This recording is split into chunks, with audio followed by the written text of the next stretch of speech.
Imagine living 30 years with someone. Sharing every morning coffee, every holiday dinner, every whispered promise in the dark. Building a life together, brick by brick, memory by memory. Now imagine discovering that everything you believed was true was actually a carefully constructed lie. This is the story of Margaret Thompson, a 58-year-old woman from Portland, Oregon, whose entire world shattered when a single envelope arrived at her doorstep. What she found inside that letter didn't just break her heart. It destroyed 3 decades of memories and revealed a truth so devastating that it changed not just her life, but the lives of everyone she loved. Stay with us, because what you're about to hear will make you question everything you think you know about the person sleeping next to you at night. Margaret Thompson met Robert in the spring of 1989. She was 23, fresh out of college with a teaching degree, working at Lincoln High School in Portland. He was 27, an ambitious civil engineer with a smile that could light up a room. They met at a mutual friend's barbecue on a warm Saturday afternoon, and according to Margaret, it was not love at first sight. It was something slower, deeper. Something that felt like coming home. Robert was persistent. He showed up at her school with coffee.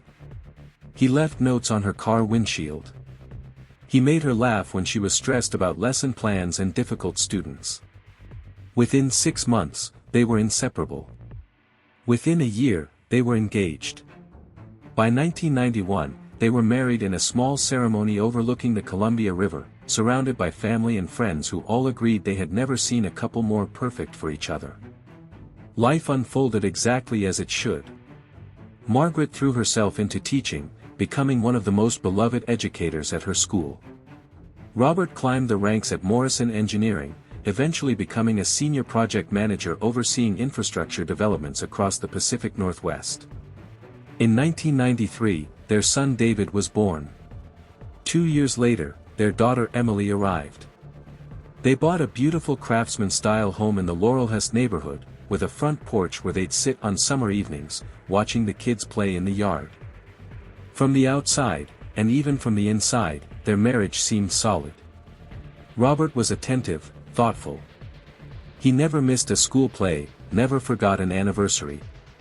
Every year, without fail, he brought Margaret roses on the day they first met. He coached David's Little League team. He taught Emily to ride a bike. When Margaret's mother fell ill with cancer in 2003, Robert took time off work to help care for her, sitting by her bedside, reading to her when Margaret was too exhausted to continue. But there was one aspect of Robert's life that required frequent absences. His job, he explained, demanded regular travel. Seattle was only a few hours north, and many of his major projects were located there. Sometimes he'd be gone for 2 or 3 days. Occasionally, a full week. Margaret never questioned it. She trusted him completely. Why wouldn't she? He always called from his hotel room. He brought back small gifts, stories about difficult clients and challenging building sites. He seemed tired when he returned, eager to be home, grateful for her patience. What Margaret didn't know was that every single one of those trips to Seattle served a purpose far different from what she imagined. The truth began its slow, excruciating reveal on March 15, 2024. Robert had died 2 weeks earlier, suddenly, without warning. A massive heart attack at his office. He was 62 years old. The funeral had been enormous. Colleagues, friends, relatives, all sharing stories about what a good man Robert Thompson had been. How devoted he was to his family. How hard he worked. How much he would be missed. Margaret was drowning in grief, moving through her days in a fog. Emily had taken time off from her marketing job in San Francisco to be with her. David, who lived just 20 minutes away with his own family, stopped by every evening. They were all trying to figure out how to exist in a world without Robert, the man who had been the center of their universe for so long. The letter arrived on a Thursday morning. Margaret was sitting at the kitchen table, staring at a cup of coffee she had no interest in drinking, when she heard the mail slot clatter. She didn't move immediately. Mail felt irrelevant. Bills felt irrelevant. Everything felt irrelevant. But eventually, she dragged herself to the front door and picked up the small pile of envelopes scattered on the hardwood floor. Most of it was junk. Sympathy cards from people she barely knew. But one envelope stood out. It was cream-colored, expensive-looking paper. The handwriting was elegant, feminine. And it was addressed to Robert Thompson, not to the family, not to the estate. Just to him. Margaret stared at it for a long moment. Her hands trembled slightly as she turned it over. There was no return address, but the postmark read Seattle, Washington. Something about it felt wrong. She couldn't explain why, but her stomach tightened as she slid her finger under the flap and opened it. Inside was a single sheet of matching stationery, folded once. Margaret unfolded it and began to read, and with each word, the ground beneath her feet began to crack and crumble. The letter was from a woman named Sarah Mitchell. It began simply, "Robert, I know you're gone. I got the news from your office when I called looking for you. I've been sitting here for days, trying to figure out what to do, and I realized I have to reach out, even though I know this will cause pain. I need you to know, even though you'll never read this, that Chloe and Mia are devastated. They lost their father. I lost my husband. And I cannot keep this secret anymore." Margaret read the words 3 times. 4 times. They didn't make sense. Chloe and Mia. Husband. She flipped the envelope over again, checking the address. It was definitely their house. Definitely Robert's name. She continued reading. "We've been together for 25 years. You told me you were divorced when we met. You said your ex-wife had moved on, that you barely spoke. I believed you because I loved you and because you made it so easy to believe. You were there for every birthday, every school event that mattered. You made me feel like I was your whole world. But now that you're gone, I've found things. Papers. Photos. And I realize you weren't divorced at all. You were living 2 lives. I don't know what to do with this information. I don't know how to explain to our daughters that the father they adored was lying to all of us. But I thought you should know, wherever you are, that the truth is coming out. And I'm sorry for everyone who's about to be hurt by it, including me." The letter was signed simply, "Sarah." Margaret's hands shook so violently that the paper slipped from her fingers and floated to the floor. She stood frozen in her kitchen, the morning light streaming through the windows, illuminating dust motes in the air. Everything looked the same as it had 5 minutes ago. The same blue curtains. The same family photos on the refrigerator. The same coffee maker gurgling on the counter. But nothing was the same. Nothing would ever be the same again. She picked up the letter and read it again. And again. She was looking for a different meaning, some way to interpret the words that didn't mean what they so clearly meant. But there was no other interpretation. Robert had another family. Another wife. Other children. For 25 years. Margaret's mind raced backward through their marriage, re-examining every moment through this new, terrible lens. All those business trips to Seattle. All those evenings when he called from his hotel room, saying he missed her, that he'd be home soon. He wasn't in a hotel. He was in another home. With another woman. With other children who called him Dad. She thought about Emily and David, about how their father had been at every important moment of their lives. But he had also been at every important moment of Chloe and Mia's lives. How was that even possible? How do you split yourself in 2 so completely that neither family suspects? How do you lie with such precision, such consistency, for a quarter of a century? Margaret sank into a chair, the letter still clutched in her hand. She felt like she couldn't breathe. The walls seemed to be closing in. She needed to tell someone, but who? Her children. They were already grieving their father. This would destroy them. Her friends. The humiliation felt unbearable. Everyone would know she had been fooled, that she had lived in ignorance while her husband maintained an entire secret existence just a few hours away. But she couldn't keep it to herself. The truth was a living thing now, demanding to be acknowledged. That evening, when David stopped by to check on her, Margaret showed him the letter. She watched his face as he read it, saw the confusion, then the denial, then the horror as the words registered. "This can't be real," he said, his voice barely above a whisper. "This is some kind of sick joke. Someone trying to scam us or something." But Margaret had already spent the entire day investigating.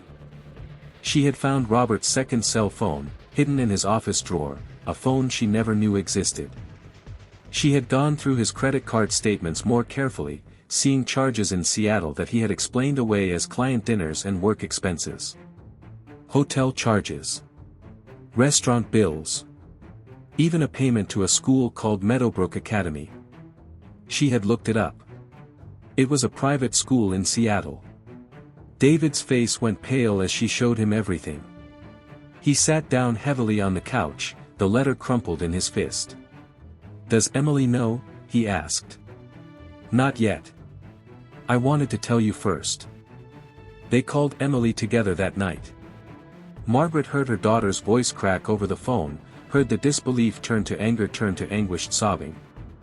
Emily caught the first flight out the next morning. Over the following days, the three of them went through everything. Robert's files, his computer, his belongings. The evidence was overwhelming. Bank accounts Margaret never knew about.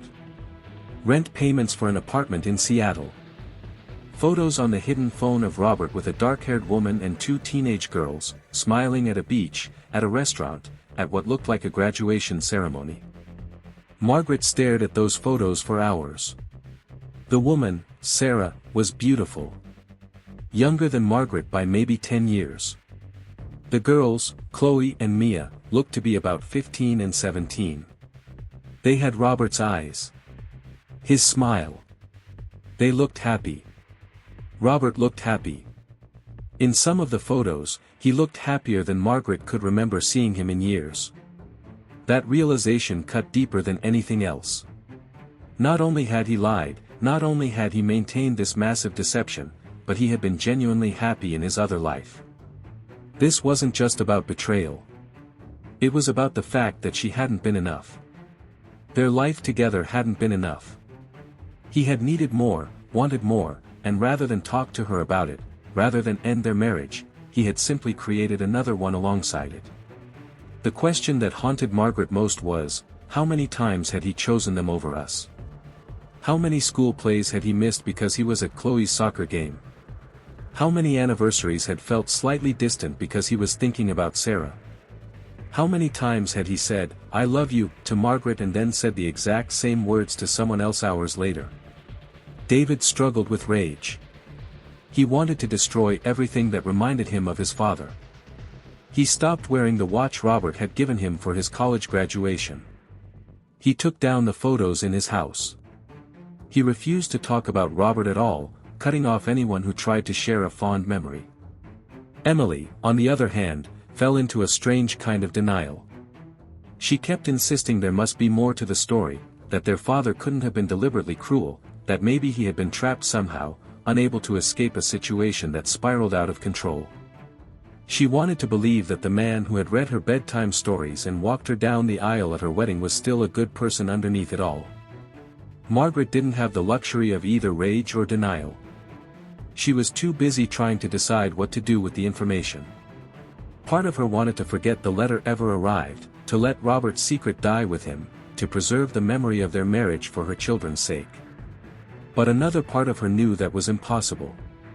Sarah and her daughters existed. They were grieving too. They had questions. And Margaret couldn't pretend they weren't real. 3 weeks after receiving the letter, Margaret did something that terrified her. She looked up Sarah Mitchell's address and drove to Seattle. She didn't tell her children what she was doing. She didn't tell anyone. She simply got in her car early one Saturday morning and made the 3-hour drive north, her heart pounding the entire way.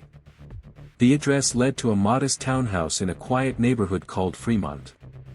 Margaret sat in her car across the street for 20 minutes, trying to gather the courage to knock on the door. She watched as a teenage girl with long brown hair left the house, earbuds in, walking a golden retriever. Mia, Margaret thought. Or maybe Chloe. One of Robert's other daughters. Her children's half-sisters. Finally, Margaret forced herself out of the car and walked to the front door. She rang the bell. For a moment, nothing happened, and she almost turned and ran back to her car. But then the door opened, and there stood Sarah Mitchell. She was prettier in person than in the photos. Dark hair pulled back in a ponytail, green eyes that widened in surprise when she saw Margaret. For a long moment, neither of them spoke. Then Sarah said, very quietly, "You're Margaret." "Yes. I didn't think you'd come." "I didn't think I would either." Sarah stepped back and opened the door wider. "You should come in." Margaret followed her inside. The townhouse was decorated tastefully, with family photos everywhere. Photos of Robert with Sarah and the girls. Robert at a piano recital. Robert on a hiking trail. Robert wearing a birthday hat, blowing out candles on a cake. In every single photo, he looked natural, comfortable, like he belonged there. Because he did belong there. This was his home too. They sat in the living room, facing each other across a coffee table. For a long time, neither spoke. Then Sarah said, "I'm so sorry. I had no idea about you. I mean, I knew he had been married before, but he told me it ended badly, that his ex-wife wanted nothing to do with him. He said you had moved to California. He was very convincing." "He was convincing with me too," Margaret said.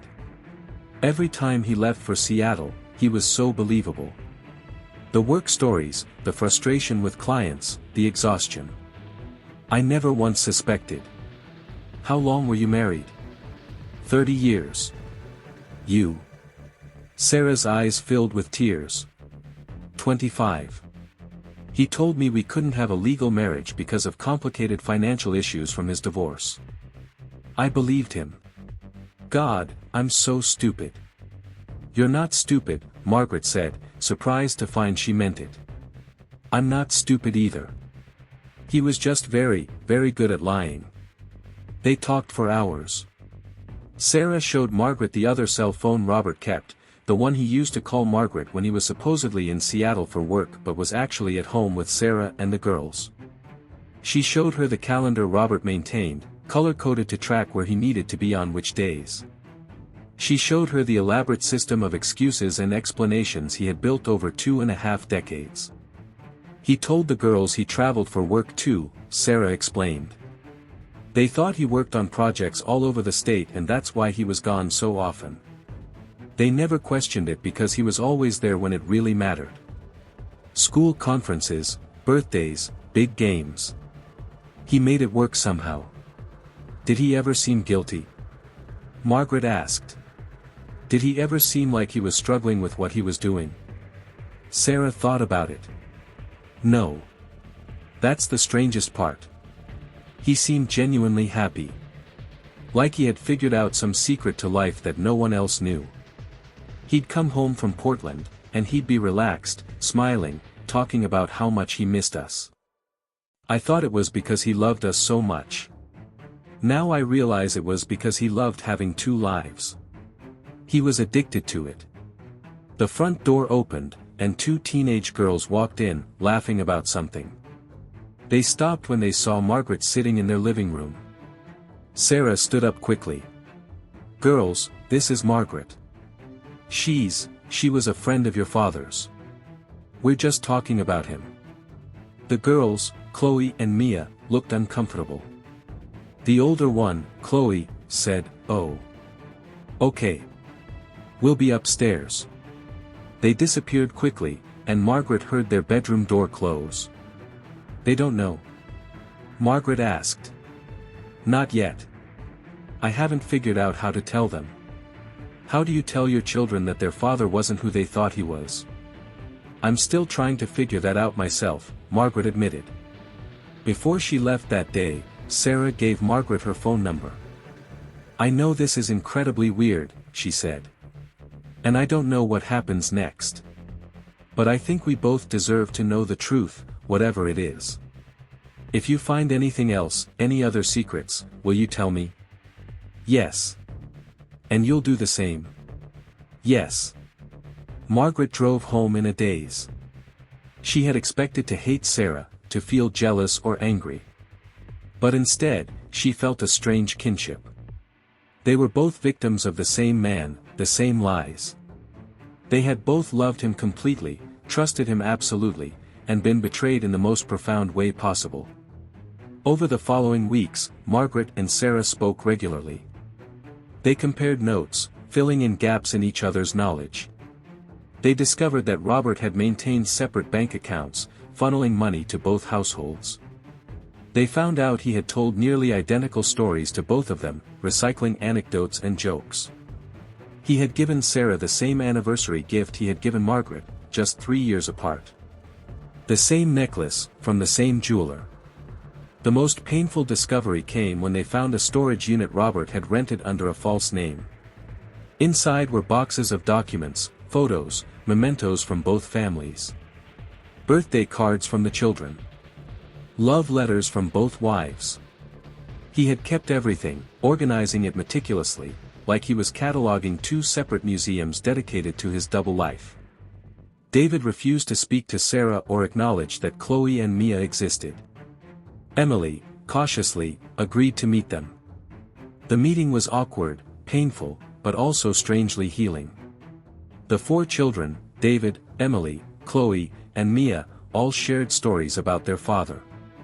They discovered he had used the same jokes with all of them, had given the same advice, had been the same father to 4 different children, dividing himself so precisely that each felt they had his full attention. Margaret slowly came to a difficult realization: she could spend the rest of her life being angry, feeling betrayed, consumed by the massive lie her marriage had been built on. Or she could accept that what happened was not about her inadequacy or failure. It was about Robert's choices, his decisions, his moral failings. She had been a good wife. She had loved him truly. The fact that he had needed more, that he had sought it in such a devastating way, was his responsibility, not hers. Months passed. Margaret started therapy. She joined a support group for people dealing with infidelity, though her situation was so extreme that even there, people were shocked. She slowly began to reclaim her life, to rediscover who she was outside of being Robert Thompson's wife. Sarah went through a similar journey. The 2 women didn't become close friends, exactly. The situation was too complicated for that. But they remained in contact, checking in on each other, sharing updates about the children. In a strange way, they were the only 2 people who truly understood what the other had been through. 1 year after Robert's death, Margaret stood in her backyard on a cool autumn evening. Emily and David were inside, preparing dinner. Sarah had dropped off Chloe and Mia earlier in the day, and the 4 half-siblings were tentatively building a relationship, learning to navigate the bizarre family tree Robert had created. Margaret thought about the 30 years she had spent with Robert. She couldn't erase them, couldn't pretend they hadn't happened. There had been real love there, real moments of happiness. But they had also been built on a foundation of lies so massive, so intricate, that it defied comprehension. She thought about the letter that had arrived on that terrible Thursday morning, the letter that had shattered everything. Part of her wished it had never come, that she could have lived out her days believing in the fairy tale. But a larger part of her was grateful. Because living in ignorance is not the same as living in truth. And truth, no matter how painful, is the only foundation worth building on. Margaret had spent 30 years being Robert Thompson's wife. Now, at 59 years old, she was learning to be just Margaret. It was terrifying and liberating in equal measure. She didn't know what the future held. She didn't know if she'd ever trust anyone again. But she knew one thing with absolute certainty: she would never again live a lie. The evening air was cool against her face. Inside, she heard laughter, her children and Robert's other children, sharing a moment of lightness despite everything. It wasn't the family she had imagined. It wasn't the life she had planned. But it was real. It was true. And for now, that was enough. What do you think about Margaret's story? Could you find it in your heart to forgive a betrayal of this magnitude after 30 years of marriage? Do you believe Robert truly loved both families, or was he simply a skilled manipulator? How would you have reacted if you were in Margaret's position? We want to hear your thoughts, your reactions, your own experiences with trust and betrayal. Please share in the comments below. Your perspective matters, and this community thrives on honest, thoughtful conversation. We want to take a moment to thank you, sincerely and deeply, for staying with us through this entire story. We know it was difficult to hear, that it touched on painful topics that many of us have experienced in different ways. Your time, your attention, your willingness to engage with these complex human experiences, that means everything to us. Thank you for being here.